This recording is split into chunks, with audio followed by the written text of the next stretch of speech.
سیلاب کی تباہ کاریوں سے بچنے کے لیے خاص عمل، یا حلیم یا کریم یا علی یا عظیم۔ اس خاص عمل کی ایک تصویر اول و آخر درود شریف کے ساتھ دن میں کسی بھی وقت پڑھ سکتے ہیں۔ پورے ملک اور دنیا میں جہاں بھی سیلاب زدگان ہیں ان کا خصوصی تصور کر کے یہ عمل آپ نے لازمی کرنا ہے۔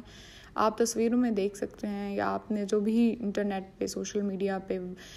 ویڈیوز دیکھی ہیں یا پکچرز آپ نے دیکھی ہیں، اس سے آپ کو پتہ چل رہا ہوگا کہ کتنی تباہی مچ گئی ہے۔ تو اللہ تعالیٰ قرآن مجید میں ارشاد فرماتے ہیں، اور حکم ہوا کہ اے زمین اپنا پانی نگل لے اور اے آسمان تو تھم جا، چنانچہ پانی اتر گیا اور سارا قصہ چکا دیا گیا۔ جب سیلابی حالات ہوں، بارش مسلسل ہو رہی ہو اور کسی صورت تھم نہ رہی ہو، تو ایسے حالات کے لیے یہ بڑی مؤثر دعا ہے، حضرت نوح علیہ السلام کی دعا ہے، تو اس کا خصوصی آپ نے ورد کرنا ہے۔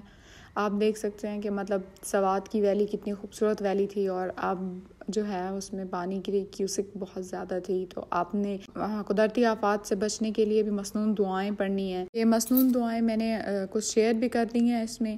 اے اللہ میں تیری پناہ مانگتا ہوں دب کر مرنے سے، اور تیری پناہ مانگتا ہوں گر کر مرنے سے اور ڈوب کر مرنے سے اور جل کر مرنے سے، بڑھاپے کی کمزوری سے، اور میں تیری پناہ مانگتا ہوں اس بات سے کہ موت کے وقت مجھے شیطان اچک لے، اور اس بات سے کہ تیری پناہ مانگتا ہوں کہ میں تیرے رستے میں پیٹ پھیر کر مروں، اور اس بات سے میں تیری پناہ مانگتا ہوں کہ کسی موذی جانور کے ڈسنے سے مروں۔ تو آپ نے خصوصی اذکار کرنے ہیں اور قدرتی آفات سے بچنے کی مسنون دعائیں پڑھنی ہے۔ سورۃ ہود کی آیت نمبر 44 پڑھنی ہے، اس میں رب تعالیٰ ارشاد فرما رہے ہیں، اور حکم ہوا کہ اے زمین تو اپنا پانی نگل جا اور اے آسمان تو تھم جا، تو پانی زمین میں اتر گیا اور سارا قصہ چکا دیا گیا۔